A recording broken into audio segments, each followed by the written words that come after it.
boleh nggak sih kita minta tanda Tuhan? Kalau memang dia pasanganku, aku minta tanda. Mungkin ya. Besok dia ke kampus pakai baju merah. Aku minta tanda. Iya. Besok dia telepon aku. Iya. Anak Panta bilang ini, papa sayang nggak sama aku? Nggak usah ditanya lah. Nah, buktinya mana? Aduh, masa kurang sih buktinya? Tandanya mana? Berarti kan tanda sama bukti sudah sering Panta berikan sama anak Panta kan? Betul. Nggak perlu dia minta, bener nggak? Kita berjumpa lagi dalam program podcast Akad Anta Kirana Asa Boas dari Keblinger. jadi bener. Oke. Teman saya dia bertanya begini. Wah. Bo, saya kan masih jomblo nih. Berarti pengen punya pasangan. Boleh nggak saya ngomong gini? Kalau memang dia dari Tuhan, dia jodoh buat aku. Tuhan, aku minta tanda. Waduh. Ini boleh dong. Mau dijawab nih? Iya dong, masa kita cuma didengerin doang. Jawabannya dua deh. Dua. Yang pertama nonton dulu akad sebelum ini, yang tentang sepadan. Nah di situ jawabannya. Apa tuh? Jadi nggak perlu minta tanda Panta. Maksudnya? Berhikmat aja. Artinya Alkitab sudah kasih tahu karakteristiknya. Iya. Nah, maksudnya gini, karakteristiknya di podcast yang lalu kan kita bicara. Udah jelas. Bahwa sepadan. Sama-sama orang percaya. Betul. Sama-sama manusia. Iya. Beda jenis kelamin. Betul. Ini masalahnya, ya, Bu. Tanda apa? Dia pengen tanda apa? Masalahnya nih, teman saya punya dua pilihan cewek. Cewek yang pertama, yang kedua sama-sama Kristen semua. Dan mereka sama-sama manusia. Dan mereka berdua beda kelamin dong, cowok sama cewek kan. Nah, makanya dia berkata, saya mau minta tanda dari Tuhan nih. Ini pasangan saya cewek yang itu atau yang itu? Ayo gimana? Itu aja pertanyaan udah salah. Maksudnya? Kan pasangan itu harus satu-satu. Berarti dia pacarin dua orang gitu. Itu udah gagal demi hukum pertanyaannya Panta. Aduh, lu jangan ngajak berantem lah ya. Ya mau begitu. Ini pertanyaannya adalah orang ini bingung belum dipacarin loh. Belum dipacarin. Cuman dia merasa ada dua pilihan. Dua-duanya mau sama dia. Ya nggak tahu juga. Nah udah jangan dipikirin. Orang dianya juga nggak mau. Nah yang penting kan gini, katakanlah lah mau semua lah ya. Nah, yang penting dia nanya nih, maksud saya di luar dia mau atau nggak mau, boleh nggak sih kita minta tanda Tuhan? Kalau memang dia pasanganku, aku minta tanda. Mungkin ya. Besok dia ke kampus pakai baju merah. Aku minta tanda. Besok dia telepon aku. Gimana dong? Boleh dong? Nggak boleh. Loh?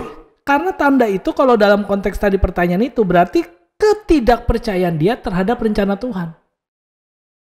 Justru karena dia percaya sama rencana Tuhan, maka dia minta tanda. Tuhan, berikan aku keyakinan, ya kan? Nah, keyakinan beda sama kepercayaan dong.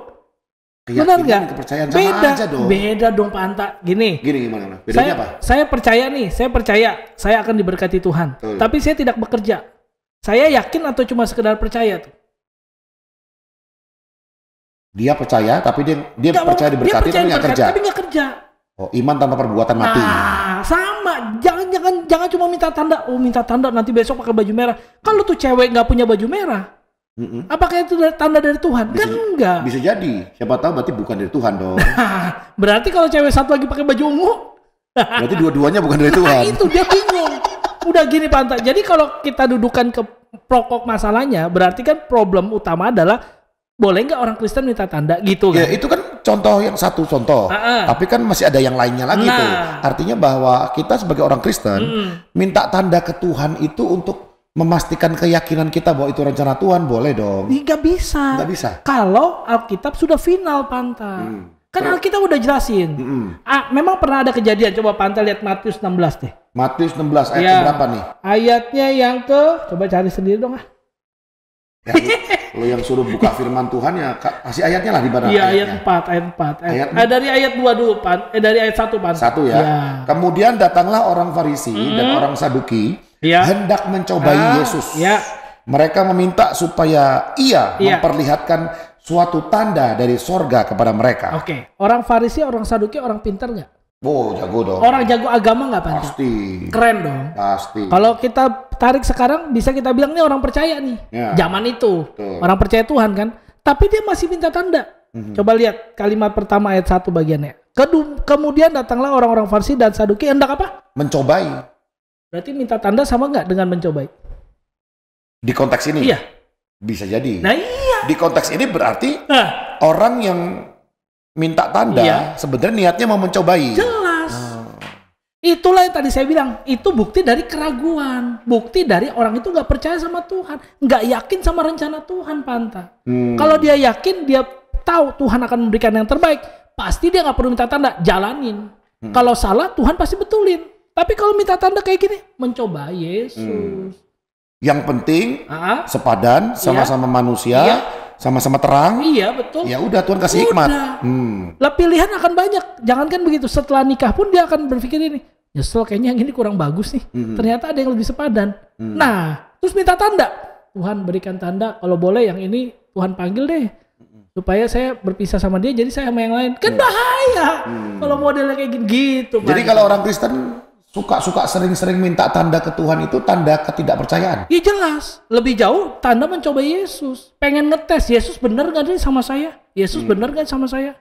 Nih, Panta punya anak kan? Dua. Anak Panta bilang ini, papa sayang gak sama aku? Gak usah ditanya lah. Nah, buktinya mana? Aduh, masa kurang sih buktinya? Tandanya mana? Berarti kan tanda sama bukti sudah sering Panta berikan sama anak Panta kan? Betul. Nggak perlu dia minta, bener nggak? Nah ketika dia minta, itu tanda dia nggak percaya sama Panta. Atau karena anak saya masih kecil ya, dia bilang gini, kalau papa sayang sama aku ya beliin aku es krim. Nah. Masih kecil. Iya, berarti yang orang-orang begini kan masih kecil imannya. Kerohaniannya masih kecil, iya kan? Oke, jadi sampai di sini artinya bahwa kalau orang Kristen di dalam kehidupannya itu dia selalu minta tanda.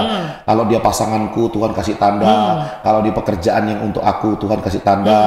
Ya, termasuk pilih gereja, gereja A atau gereja B. Tuhan aku minta tanda.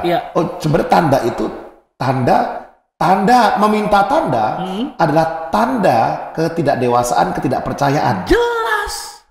Ngapain perlu tanda? Orang semuanya udah jelas di dalam diri Yesus. Ini kan konteks yang kita baca Matius 16 ini, orang Farisi mempertanyakan kemesiasan Yesus, Panta. Ya, dia mau meminta bukti bahwa dia itu Mesias. Itu. Dan dia bilang tanda dari sorga.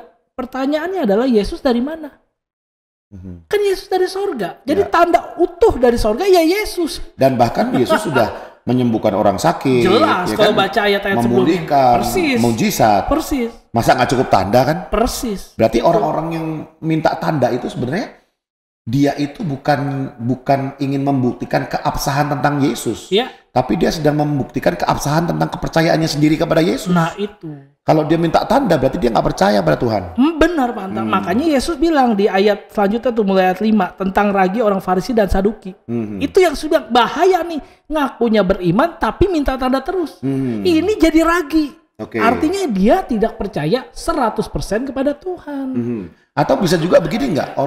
Orang Kristen yang minta tanda itu berarti dia mungkin kekurangan hikmat, kekurangan kemampuan atau tidak menggunakan hikmat dari Tuhan sehingga pengen mainnya cepet aja.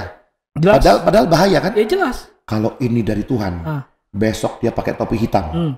Ternyata pakai topi putih. Dan dia berkata bukan dari Tuhan. Bukan. Padahal itu dari Tuhan.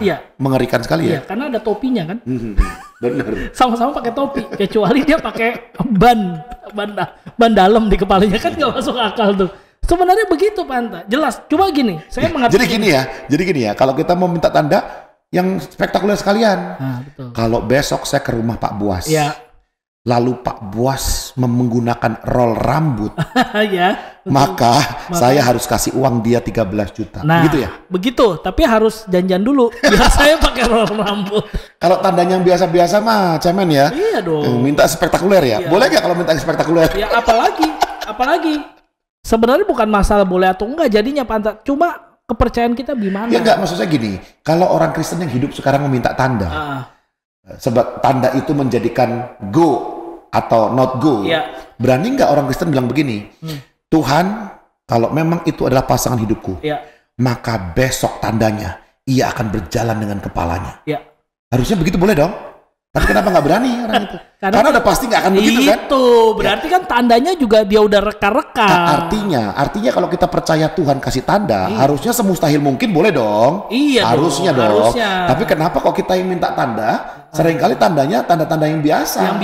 Yang sebenarnya kebetulan. Ya, yang akhirnya kebetulan kan. Nah, jadi kalau meminta tanda itu berarti bukan bagian dari kerohanian yang dewasa dong. Jelas. Memang Panta, mungkin orang-orang yang menganggap seperti ini karena dia membaca dalam perjanjian lama, Panta.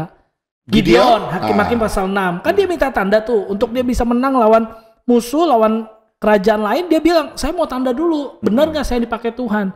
Tuhan berikan tanda. Kenapa? Karena dalam konteks Tuhan mau meyakinkan Gideon untuk sesuatu hal. Tapi lihat inisiatifnya itu di Tuhan. Tuhan pilih Gideon minta tanda. Nah ini kita minta tanda padahal Tuhan tidak ada urusan sama kita. Ya, artinya adalah saat ini katakanlah usia 15 tahun. Saat ini Tuhan tidak sedang memberikanmu pasangan hidup. Iya dong. Tapi kamu sendiri yang minta Tuhan kalau dia pasangan hidupku berikan tanda. Nah, berarti beda konteks. Ya beda konteks. Sama aja. Udah tahu usianya udah. Gimana mau ngomong gak enak? Ya udah. Intinya gini. Intinya berarti Bapak Ibu Saudara sekalian meminta tanda di dalam kehidupan kerohanian kita, minta tanda dari Tuhan tentang banyak hal, itu justru tanda ketidakdewasaan, bahkan ketidakrohanian, ketidakpercayaan kita kepada Tuhan. Ya. Sebaliknya, orang yang hidupnya benar sesuai firman adalah dia akan mampu menjadikan firman Tuhan sebagai sumber hikmatnya. Iya, betul. Ya, sehingga kan Roma 12 ayat 2 berubahlah pikiranmu, pembaruan pikiran. Betul. Sehingga kita bisa tahu mana kehendak Allah. Betul. Nah, artinya gini. Artinya kalau saya sudah bekerja, saya sudah punya uang, saya bisa jadi berkat. Berarti kan secara hikmat untuk menikah sudah bisa juga. Iya dong, jelas. Ya. Tapi kalau kemudian saya baru usia 13-15 tahun, duit masih minta orang tua, lalu tiba-tiba ingin menikah. Berarti kan tidak menggunakan hikmat yang sebenarnya di situ. Jelas. Makanya tanda yang sebenar-benarnya adalah buat kita orang Kristen, buat kita orang percaya adalah ketika kita mengikuti perintah Tuhan. Justru tanda-tanda itu menyertai. Makanya Amanat Agung kan bilang, dan tanda-tanda ini akan menyertai. Tanda itu pasti menyertai ketika kita bergerak ke rencana Tuhan. Melangkah dulu, bergerak dulu. Bukan berarti minta dulu baru bergerak. Baik, jadi hari ini Bapak Ibu Saudara sekalian hati-hati. Kalau dalam kerohanian kehidupan iman Anda minta tanda, sedikit-sedikit minta tanda gitu ya. Nah itu tanda bahwa itu juga tanda ya. Jadi kalau Anda suka minta tanda, itu tanda bahwa Anda tidak percaya kepada Tuhan. Anda rohaninya cemen, ya kan? Tidak paham tentang kebenaran, tidak dewasa, bahkan tidak menggunakan hikmat yang Tuhan berikan. Tapi tanda kita hidup benar adalah kita mentaati firman Tuhan, mentaati perintah Tuhan. Udah selesai. Tinggal begitu aja. Ya kalau gitu kita selesaikan aja. Ya udahlah. Kalau ada pertanyaan atau komentar, silakan tulis di kolom komentar di bawah. Atau topik yang mau dibahas, ayat yang mau dibahas, silakan. Sampai ketemu di dalam program podcast Akap selanjutnya.